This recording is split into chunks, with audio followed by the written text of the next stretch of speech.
Okay, so here we are. 3, 2, 1.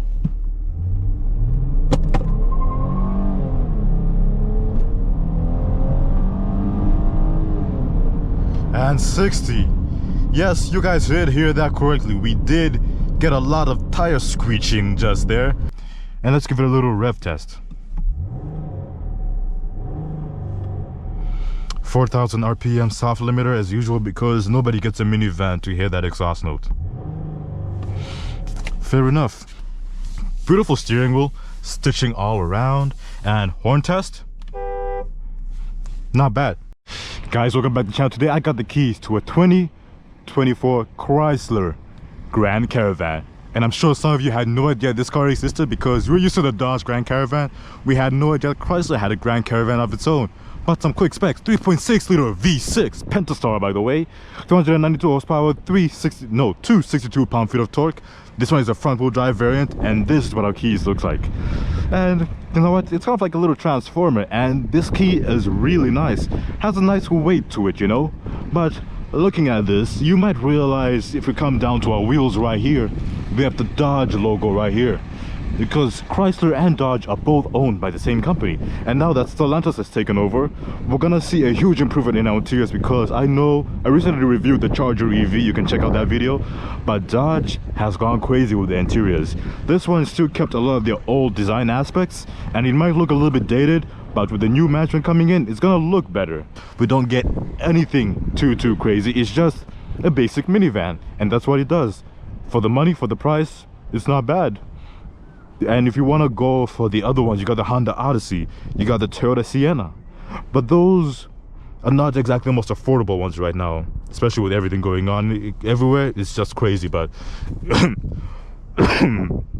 bless me, tons of trunk space, button right over here. And if you hop inside to the passengers, you can see cloth seats all around, and honestly, really nothing exciting in the back seat really, except for your climate controls in the corner over there.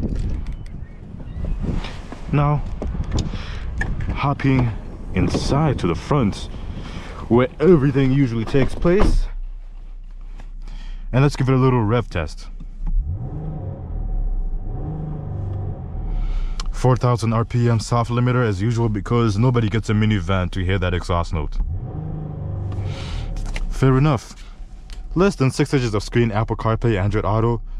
I'm not sure if it's wireless, I'm not gonna bother testing it out, but at least this one is somewhat responsive. Compared to the previous models of Dodge, they have really stepped up at least their game for their infotainment systems. And if you're wondering what storage looks like in a minivan, you got some storage down here, you got more over here, you got somewhere to put your phone over here, and you got your glove box compartment all the way back here, which is way too far away for you to comfortably reach while driving. Beautiful steering wheel, stitching all around, and horn test. Not bad. There's our Prindle, and if you want to feel a little bit extra sporty, you can pull it into your lower gears so that it feels a little bit more snappy. But again, people usually, when they're looking at a car like this, they're looking at the gas mileage, and our average is 10 liters for every 100 kilometers, and our range is 333 kilometers, which is really good.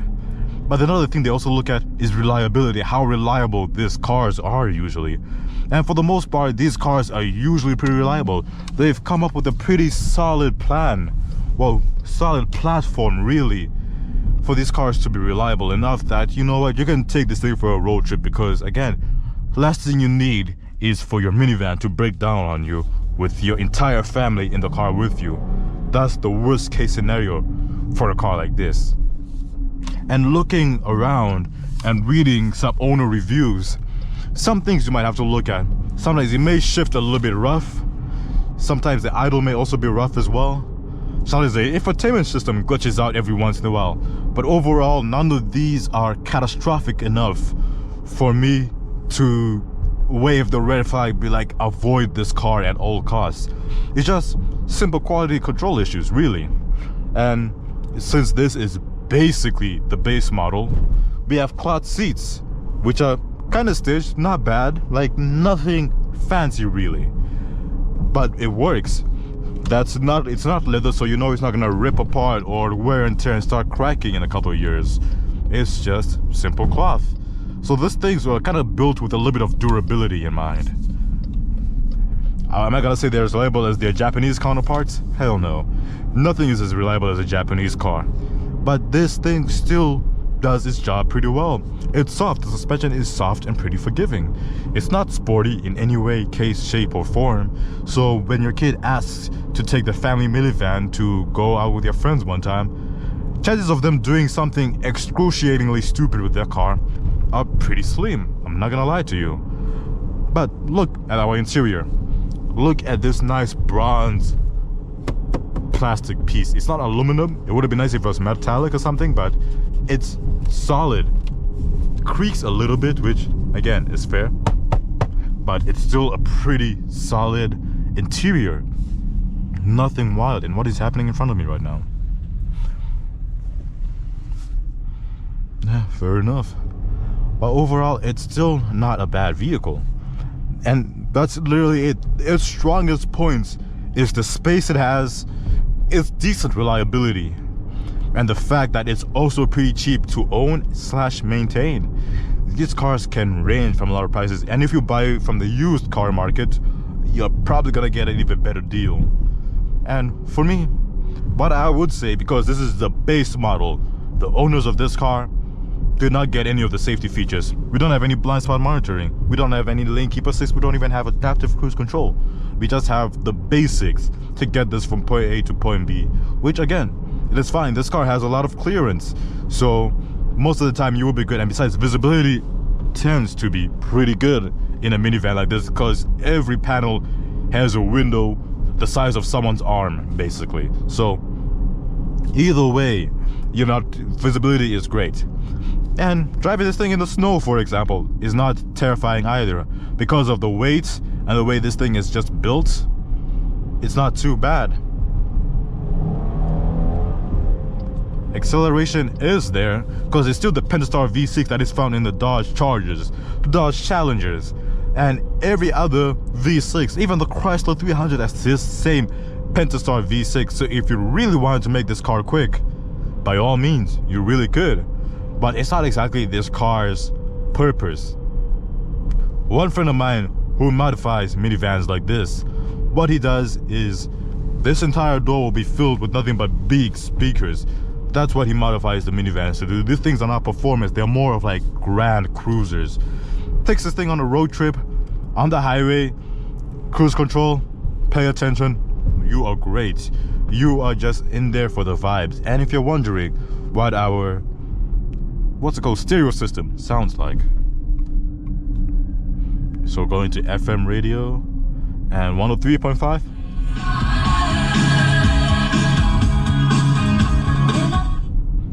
Not bad, decently loud.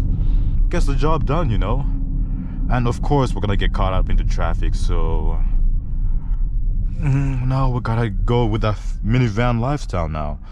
See how life is when I'm stuck in traffic in a minivan. We do have our auto stop and go to save up some gas a little bit, so in times like this, just know fuel isn't gonna try and bite you on your ankles, basically. Any luxury features? Really? No, we really don't have anything luxurious in this car. Do we have anything to help me just vibe beside my music? No, there really isn't much for me to talk about in a car like this. It's simple, gets the job done. And let us quickly go through our little infotainment system, put our speedometer on, and just, again, digital gauge cluster. Well, analog and digital. Like, they didn't fully go the touchscreen route with this one, and I don't mind it.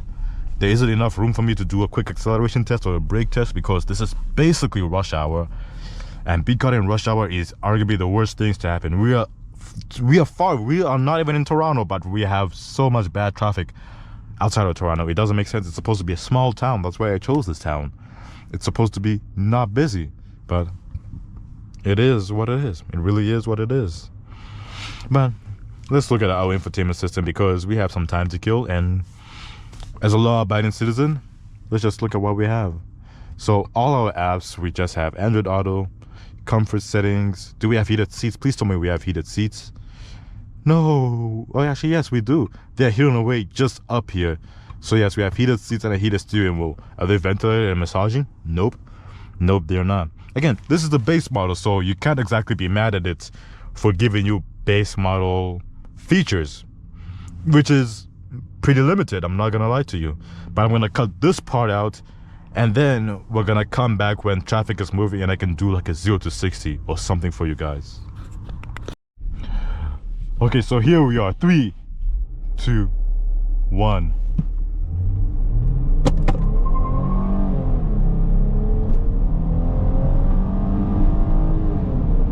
And 60. Yes, you guys did hear that correctly. We did get a lot of tire screeching just there, which again ain't bad really. Just funny for a minivan, my phone went flying out of its compartment right there just because of the amount of G-forces I was putting on it really. But now we're gonna do a quick little 3-point turn and then see how well the maneuverability is. This road is very well, it's not really exactly the nicest road to be on, but 3-point turn time, and since we're like legitimately in the middle of nowhere with nothing but farm animals, I should be good. Visibility is good. My camera is again classical Chrysler and Dodge product camera, pretty pixelated, but gets the job done. And back on the power.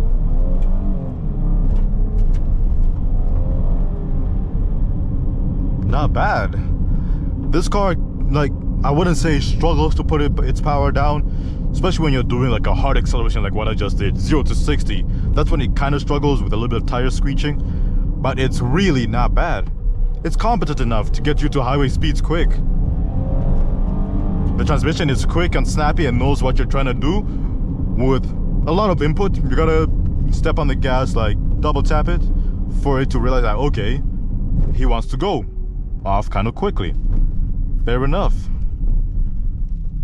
But other than that, it's still pretty good. It's still pretty simple. Like, this minivan does minivan things and you can't exactly be mad at it for that.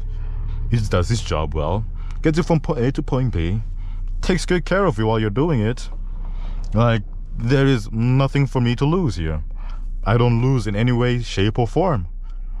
And since we're legitimately out in the middle of nowhere, the heated seats are coming in clutch right now. It's still chilly outside. It's like, what, 4 degrees right now. For most people, that is usually too cold to do anything.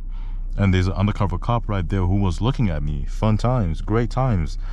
Probably because I have a camera strapped to my face. That does do that to cops sometimes. But when this traffic light changes, we're gonna try our cruise control, wrap up this video, and overall just finish off this car. Again, it's a great car, decent, reliable, pretty fuel efficient, quick enough with like basically 300 horsepower. Like, you can't hate it. But after driving it for a while, it's really one of the few in its classes that does all of that with the amount of space it has. Now let's get up to 30 and cruise control time. But it's like one of the few vehicles in its classes that does this basically. Tons of space, practical, pretty affordable, and decent reliable. Again, is every car gonna be reliable 24/7? No, but this one is less likely to croak on you at any random given time. And since we're like in a residential area, now this is where this car thrives. Also, going to the groceries, picking up the kids, getting hockey equipment, putting it in the bag, picking up the wife, going to pick up the in-laws. It's like that boring vehicle. Bro, we're going 4 over. Okay. It's like that boring vehicle that is always gonna be there and it's always gonna take care of you. That's legitimately what this car is. And overall, I can't hate it for it. I can't blame it for being this good at what it does. It's good at being, I want to say boring, but yes, it's good at being boring because that's what we need sometimes. We can't all have the supercars. We can't all have the super sports cars, the fast cars, the rear-wheel drive, burning rubber cars. We need to be practical sometimes, and this one ticks that box in whatever point of life you're in. And again, I can see a big family having this car.